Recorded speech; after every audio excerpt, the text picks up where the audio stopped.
سب سے امپورٹنٹ بات کہ دعا کی قبولیت کا مفہوم کیا ہے، اور میں ہمارے پیارے استاذ شیخ انس ہیں ان کی میں بات انشاءاللہ وضاحت کروں گا۔ حدیث میں آتا ہے اللہ کے رسول صلی اللہ علیہ وسلم نے فرمایا کہ جب بھی کوئی بندہ اللہ تعالیٰ سے دعا کرتا ہے اور وہ دعا کسی گناہ کے بارے میں نہیں ہے اور اس طریقے سے قطع رحمی کے بارے میں نہیں ہے، یعنی اپنے ریلیشنس کو اپنے ریلیٹیوز کے ساتھ خراب کرنے کے بارے میں دعا نہیں ہے، تو اللہ اس کی دعا کو قبول کرتا ہے، لیکن 3 طرح سے۔ ایک تو یہ ہے کہ اما ان یعجل له دعوت، کہ ایک تو اس کی جو دعوت ہے، جو دعا ہے، اس کو اللہ فوراً قبول کر لیتے ہیں، یعنی جو مانگ رہا ہے اس کو وہ مل جاتا ہے، جو مانگ رہا ہے مجھے اسپیسیفک چیز آئی اس کو مل جاتی ہے۔ دوسرا جو ہے فرماتے ہیں کہ اللہ تعالیٰ وہ دعا تو قبول نہیں کرتے، یعنی وہ چیز تو نہیں دیتے، دعا قبول ہے، یعنی قبولیت کی کچھ ٹائپس ہیں، کس طرح اللہ قبول کرتے ہیں۔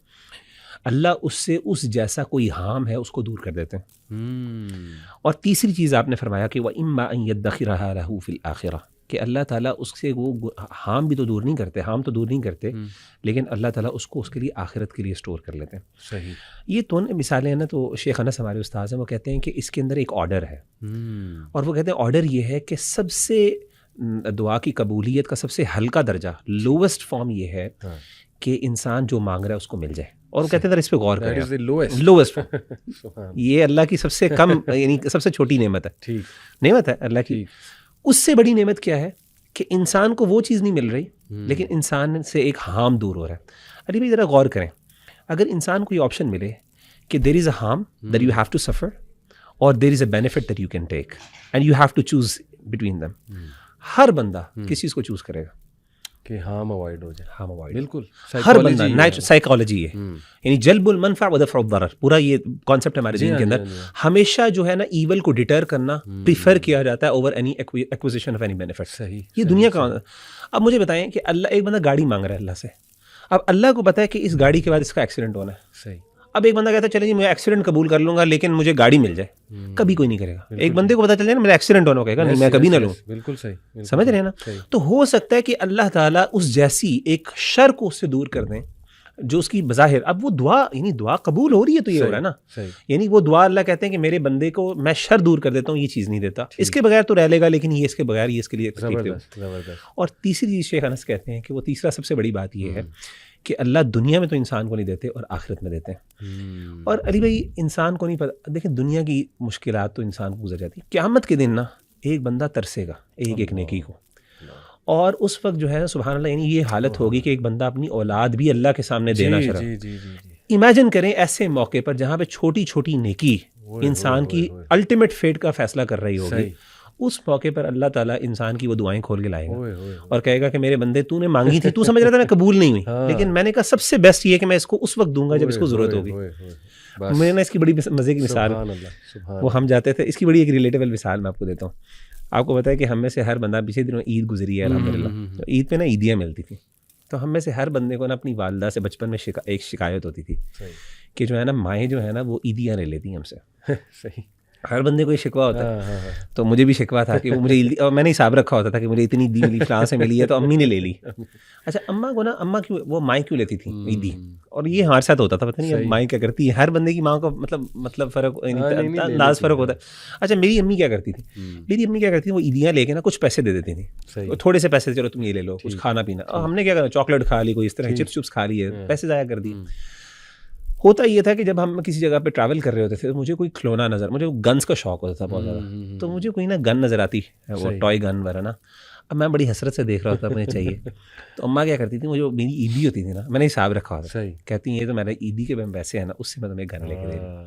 اس وقت مجھے اتنی خوشی ہو رہی تھی، میں کہتا یار شکر ہے کہ سیو کر لی میری اماں نے، لے لی مجھ سے۔ اب انسان تو یہ ہے نا، انسان تو، اور یہی ہوتا ہے، آپ پتہ ہے ہمارے والدین کیا کرتے ہیں، ہمارے پیسے انویسٹ کر دیتے ہیں، ہماری نئی نئی جابز ہوتی ہیں تو ہمارا شوق ہوتا ہے ہم گیجٹس لیں، یہ کریں، وہ پیرنٹس کیا کہتے ہیں بیٹا ہو حوصلہ، اب بندہ کہتا ہے جی ہم نے کیا کرنا ہے، لیکن بعد میں انسان کو احساس ہوتا ہے جب اس کی ضرورت ہوتی ہے۔ بالکل، قیامت کے دن نا جب انسان کو سب سے زیادہ ضرورت ہوگی نا، کیا بات، اس وقت اس کی نعمت کا احساس ہوگا کہ اللہ نے کتنی، تو سب سے بڑی نعمت اللہ کی یہ ہوتی ہے کہ اللہ، اب ایک بندہ کہہ رہا ہے میری دعا قبول ہی نہیں ہو رہی، سبحان اللہ، اب اللہ اس کے ساتھ احسان کر رہے ہیں کہ اس کی دعاؤں کو اسٹور کر رہے ہیں آخرت کے لیے، اس سے ہارم کو دور کر رہے ہیں، اور وہ کیا سمجھ رہے ہیں کہ نہیں اللہ نے فورسیک کر دیا۔ اب دیکھیں، لیکن یہ بھی ہے کہ انسان کو کبھی وہ چیز مل بھی جاتی ہے، تو دیکھیں جب بھی اگر آپ کنڈیشنز کو اور آداب کو پورا کر رہے ہیں نا، اگر اس کے باوجود آپ کی دعا قبول نہیں، یعنی آپ کو لگ رہا نہیں مل رہی، آپ خوش ہوں کہ Allah has chosen something better for you. بڑے درجے پہ کوئی اللہ نے سیو کر لیا میرے لیے, کیا بات ہے. تو یہ آداب میں اگر ہم کوئکلی, سب سے پہلے تو اللہ کی حمد, اس میں سورہ فاتحہ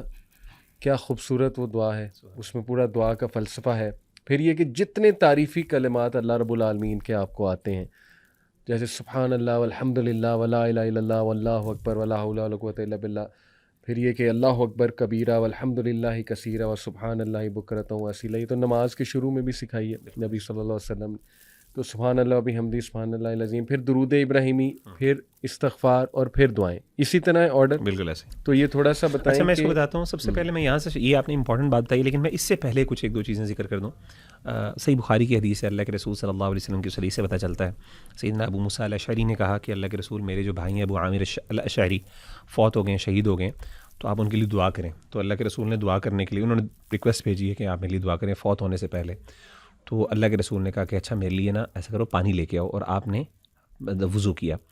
تو پہلی جو ادب ہے, پہلا ادب جو ہے وہ دعا کا یہ ہے پراپر آئیڈیل, اگین یہ فرض نہیں ہے, لیکن ادب یہ ہے کہ انسان وضو کرے, اچھا نماز کا وضو کرے, اور اس کے بعد دعا کرے. جیسے اللہ کے رسول نے باقاعدہ اہتمام کے ساتھ, یعنی ایک ہوتا ہے ویسے دعا کرنا, اگر آپ نے اہتمام کے ساتھ دعا مانگنی ہے تو اس میں پسندیدہ عمل یہ ہے کہ انسان کیا کرے, وضو کرے. لیکن وضو جو ہے وہ شرط نہیں ہے دعا کے لیے, پہلی بات تو یہ. اور پھر آپ نے یہ دعا کی. دوسری چیز علی بھائی ہمیں آداب میں سے ملتا ہے, صحیح بخاری اور صحیح مسلم کی حدیث ہے کہ انسان جب بھی دعا کرے کوشش کرے قبلے کی طرف رخ کر لے. ٹھیک, نہ بھی کرے تو کوئی بات نہیں ہے, لیکن اگر بہتر یہ ہے, اللہ کے رسول صلی اللہ علیہ وسلم نے, صحیح بخاری عبداللہ بن مسعود فرماتے ہیں کہ اللہ کے رسول صلی اللہ علیہ وسلم نے کہ ایک قریش کے خلاف, ایک قبیلے کے خلاف, ان کے گروہ کے خلاف دعا کی, اور آپ نے کعبے کی طرف منہ کر کے ان کے خلاف دعا کی. اسی طریقے سے اور بھی کئی جگہوں پہ اللہ کے رسول صلی اللہ علیہ وسلم کی دعا کا یعنی ثابت ہے کہ آپ نے قبلے کی طرف رخ کر کے.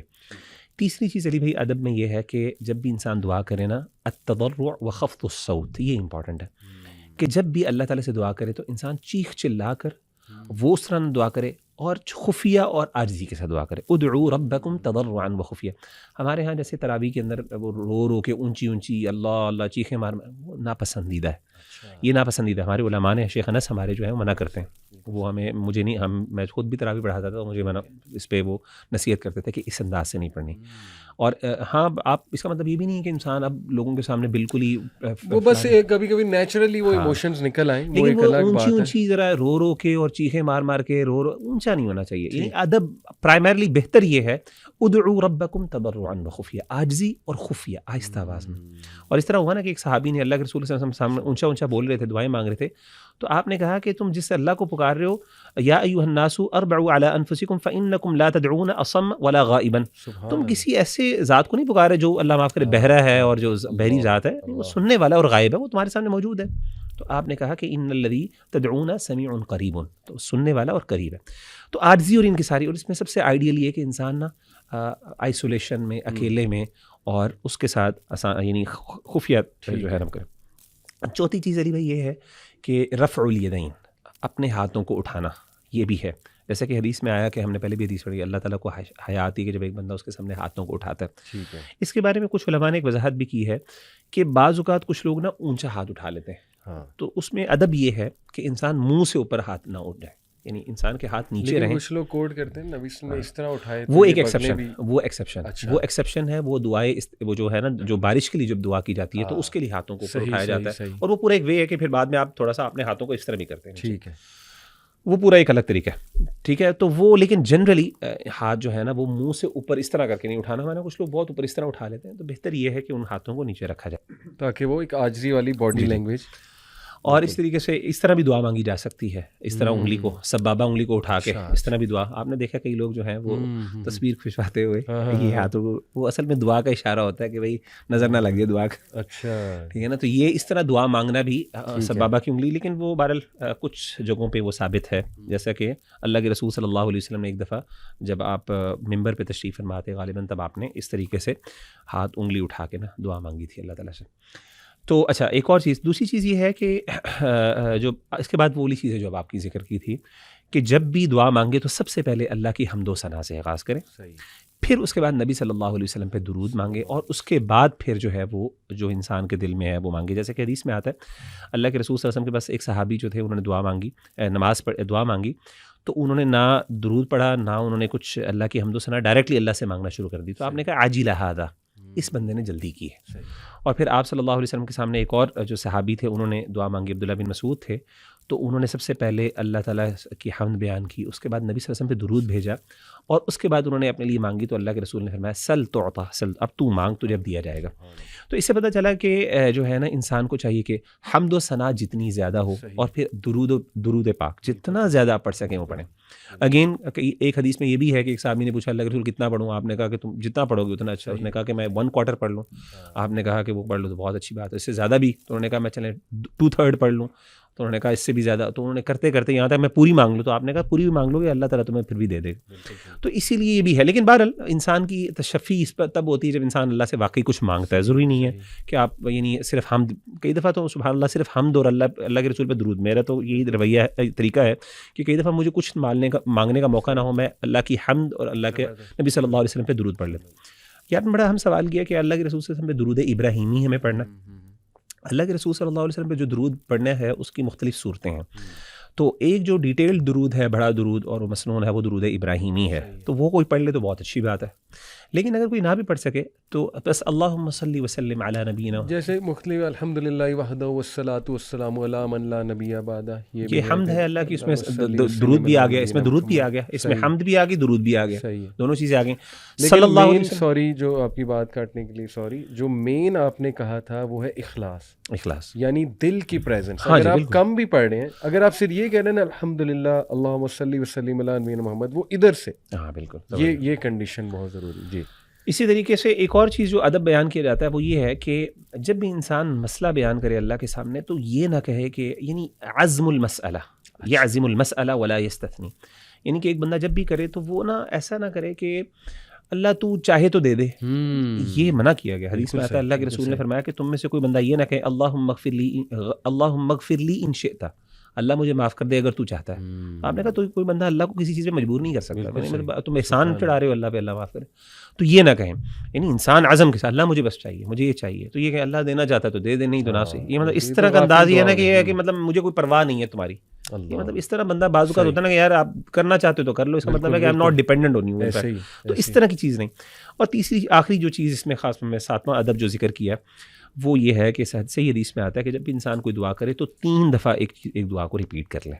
جیسے کہ وکان اللہ کے رسول فرماتے ہیں وکان اذا دعا ثلاثا واذا سأل ثلاثا, کہ اللہ کے رسول اسی طریقے سے جب اللہ کے رسول کو کوئی چیز بہت پسند ہوتی تھی کان یعجبہ ان یدعو ثلاثا ویستغفر ثلاثا, استغفار کرتے تھے. جب کوئی دعا ایسی نا جس میں استغفار ہو, اپنے گناہوں کا تذکرہ ہو, تو وہاں پہ کیا کرے 3 دفعہ کہیں اس کو, ایمفسس ایمفیٹک, یا اللہ مجھے معاف کر دے, یا اللہ مجھے معاف کر دے, یعنی اس طرح اردو میں کہہ رہے ہیں. تو اس کا فائدہ ہوتا ہے کہ انسان ایک جسے کہتے ہیں نا وہ دل کے ساتھ وہ مانگ لیتا ہے, پریزنس آف مائنڈ, اس کی وہ عاجزی آ جاتی ہے. ایک چیز جو بڑی امپورٹنٹ آپ نے ذکر کی کہ یہ جو سوال ہوتا ہے کہ جی دعا کے اندر استغفار زیادہ ہو یا پھر اللہ تعالیٰ سے کچھ حمد زیادہ ہو, یہ بھی ایک امپورٹنٹ.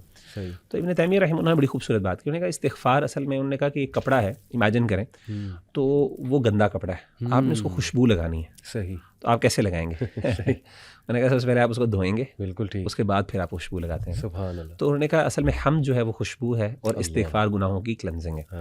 تو ہمیں کیا کرنا چاہیے کہ سب سے پہلے جیسے آپ نے کہا کہ حمد کے بعد پھر اللہ کے رسول صلی اللہ علیہ وسلم پہ درود و سلام, اس کے بعد صفائی کریں اپنی, اس کے بعد کیا کریں کہ آپ خوب صفائی کریں, اللہ سے مانگیں, اور اس مانگنے کے بعد پھر آپ اللہ تعالیٰ یعنی پھر جب آپ کو ہو جائے پھر آپ کیا کریں کہ اللہ تعالیٰ سے تو استغفار ضرور کریں دعا میں, کیونکہ بعض اوقات اللہ ناراض ہوتے ہیں, تو اللہ کو راضی کرنا یہ ضروری ہے, اللہ سے کچھ وہ رکاوٹیں دور ہو جائیں گی, امپیڈمنٹس دعا کی رکاوٹ بنیں گی. اللہ تو یہ, اور اسی طریقے سے آخری چیز یہ ہے کہ ایسے ٹائمز پہ مانگی جائے جو ذرا ٹائمز جہاں پہ دعا زیادہ قبول اللہ تعالیٰ کرتے ہیں. یہ میں ڈسکس بھی کرنا چاہتا ہے, کوئکلی ذرا آپ بتا دیں. ہاں, اس میں ایک تو جمعے کے دن ہے خاص طور پہ, جس میں اللہ کے رسول نے فرمایا کہ جمعے کے دن ایک گھڑی ہوتی ہے جس میں اللہ تعالیٰ دعا کو ضرور قبول کرتے ہیں, اور وہ ٹائم جو ہے آپ صلی اللہ علیہ وسلم نے اسپیسیفکلی نہیں بتایا, وہ عصر کے بعد. عام علماء نے کہا عصر کے مختلف آراء ہیں, کچھ نے جمعے خطبے کے دوران بھی کہا ہے, اور کچھ نے مختلف آراء ہیں, اور ان سب کے ادلہ دلائل ہیں.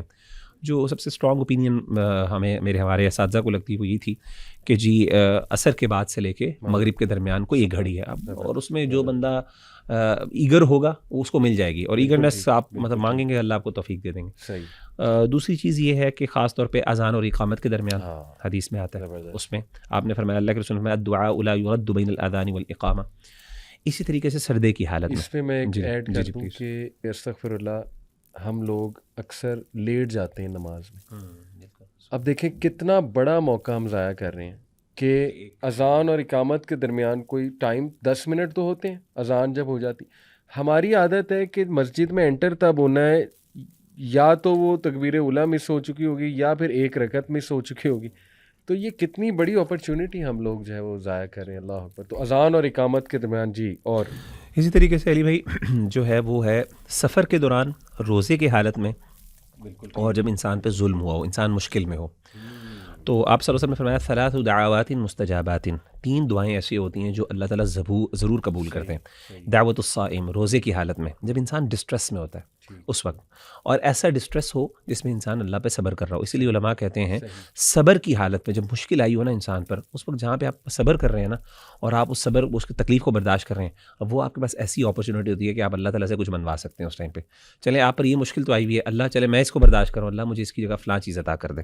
تو ایسے موقع پر اس اپرچونیٹی کو بعض اوقات لوگ نا وہ واویلا کر کے، رود ہو کے نا، اور شکوے کر کے ضائع کر دیتے ہیں. تو وہ اپرچونیٹی تھی جہاں پہ اللہ کی رحمت، یعنی اللہ دیکھ رہا ہے میرا بندہ تکلیف میں ہے اور وہ صبر کر رہا ہے، اللہ کو اس کی دل کی کیفیت، اور اس موقع پر جب آپ دعا مانگتے ہیں نا اللہ سے تو آپ کی ایک بہت کیفیت ہوتی ہے. تو ایسے موقع پر انسان بڑا کچھ مانگ سکتا ہے. تو علماء کہتے ہیں اس موقع پر جو ہے نا انسان بعض اوقات نظر انداز کر دیتا ہے. جیسے ام سلمہ نے انا للہ و انا الیہ راجعون، اس موقع پر مانگ، بہت اچھی مثال دی ہے. بالکل ایسے اللہ کے رسول مل گئے ان کو نا، اپنے ہسبینڈ کو چھوڑ کے اللہ کے رسول مل گئے. بہرحال تو ایک تو روزے کی حالت میں ودعوت المظلوم، مظلوم کی دعوت یعنی دعا اللہ نہیں رد کرتے، اور اسی طریقے سے ودعوت المسافر، سفر. یہ تینوں حالتیں ایسی ہیں جہاں پہ انسان ڈسٹریس ہوتا ہے، ڈسٹریس میں ہوتا ہے. یعنی روزے کی حالت میں بھی انسان پر تھکا ہوتا ہے، اور اس طریقے سے ظلم ہو رہا ہو جب بھی، اور اس طریقے سے جب سفر کر رہا ہو تب بھی انسان تھکا ہوتا ہے. ان تینوں حالتوں میں اللہ تعالیٰ. اچھا اسی طریقے سے جو آخری چیز ہے وہ ہے الدعاء فی حال السجود. سردی کی حالت میں نا وہ جو دعا ہے خاص طور پہ وہ اس موقع کے اوپر اللہ کے رسول صلی اللہ علیہ وسلم نے فرمایا اقرب ما یکون العبد من ربہ وهو ساجد فاکثر الدعاء. سردے کی حالت میں کثرت سے دعا کیا کرو. اس میں علماء کہتے ہیں بہرحال کہ سردے کی حالت میں فرضی نمازوں کے اندر آپ پڑھ سکتے ہیں لیکن عربی میں پڑھیں اور اردو میں نہ پڑھیں. لیکن بعض علماء نفلی عبادتوں میں اجازت دیتے ہیں کہ اگر آپ نے اردو میں بھی مانگنی ہے نفلی عبادتوں میں تو وہ بھی اجازت دیتے ہیں، لیکن بعض محتاط اوپینین یہی ہے یا آپ کوئی جنرل دعا سجدے میں کریں اور اپنی جو دعائیں دل میں ذہن میں لائیں کرتے ہوئے. صحیح. چھٹی جو چیز ہے وہ جو علماء نے فرمایا ہے وہ یہ ہے کہ بڑے مزے کی ہے، وہ ہے کہ جب انسان مرغے کی آواز سنے عند سماع سیاح الدیک. تو یہ حدیث بھی صحیح، غالباً صحیح بخاری کی حدیث ہے. ماڈرن سویلائزیشن لوگوں تو آتی ہی نہیں مرغے کی آواز. ہمارے پاس مرغے ہوتے ہی نہیں، ہمارے پاس تو بوائلر ہوتا ہے. پتہ نہیں مرغا ہوتا ہے کہ نہیں. ایک فنی میں کلپ دیکھ رہا تھا، ایک عالم کہتے ہیں یہ مرغا نہیں ہے، اس کو چکن کہتے ہیں. آپ نے دیکھا ہے؟ بہرحال ود ڈیو رسپیکٹ ٹھیک ہے، تو اس کو ہم ہین نہیں کہتے، اس کو ہم چکن کہتے ہیں. یہ جی مزے کی فنی بات ہے. اچھا جی، تو اذا سمعتم اصوات الدیک فسلوا اللہ من فضلہ فانہا رأت ملکا. آپ نے فرمایا کہ جب بھی تم میں سے کوئی بندہ کسی مرغے کو بولتے ہوئے سنے تو وہ پھر اللہ تعالیٰ سے اس کا فضل کا سوال کرے، دعا مانگے اس موقع پر. مرغا کوئی کر رہا ہے، اور عام طور پہ صبح کے موقع پہ جب کوئی گاؤں وغیرہ میں جائے تو مرغا اذان دے رہا ہے تو ایسے موقع پر اللہ سے دعا مانگے انسان، کیونکہ وہ فرشتے کو دیکھتا ہے تو اللہ تعالیٰ کی رحمت اس وقت ہوتی ہے. اور اس طریقے سے جب وہ گدھے کو بولتے ہوئے سنے تو پھر اللہ تعالیٰ کی جو ہے نا وہ تعوذ کرے اور اللہ تعالیٰ سے پناہ مانگے، کیونکہ اس نے شیطان کو دیکھا ہے. اور آخری چیز جو ہے نا وہ ہے مجالس کے اندر جو ذکر کی مجالس ہیں، جہاں پہ جب اللہ کے دین کی بات ہو رہی ہو، ایسے موقع پہ اگر کوئی بندہ بیٹھا ہوا ہے اس مجلس کے اندر تو اس موقع پر انسان کے دل میں اگر کوئی بات آتی ہے وہ اللہ سے مانگ لے. تو اس وقت اصل میں اللہ کے رسول نے فرمایا کہ اس وقت اللہ کے فرشتے ہوتے ہیں جو اس نے ان کو ڈھانپا ہوتا ہے، اور اللہ پوچھتے ہیں کہ میرے بندے اس ٹائم کیا مانگ رہے ہیں اور وہ کس وجہ سے کر رہے ہیں. تو کہتے ہیں اللہ تیری آگ سے بچنا چاہ رہے ہیں، تیری جنت کا سوال. اللہ کہتے ہیں میں نے سب کو دے دیا. لمبی حدیث ہے، بڑی مشہور حدیث ہے، صحیح بخاری کی، صحیح مسلم کی. تو ان موقعوں پر جو ہے خاص طور پہ دعا مانگنا، تہجد میں پھر دعا مانگنا رات کو، جیسے کہ حدیث میں آتا ہے کہ اللہ کے رسول نے فرمایا جب آخری ٹائم ہوتا ہے سحری کا ٹائم نا، وہم بالاسحار هم مستغفرون یستغفرون، کہ جب وہ سحری کے وقت میں وہ استغفار کرتے ہیں. تو سحری کا ٹائم جو ہے بالکل جو تھرڈ لاسٹ کوارٹر ہوتا ہے رات رات کا اس کوارٹر کے اندر خاص طور پہ دعا مانگنا، یہ چیز اس میں اللہ تعالیٰ دعا قبول کرتا ہے. تو یہ کچھ ٹائم تھے. بہت زبردست، بہت ایک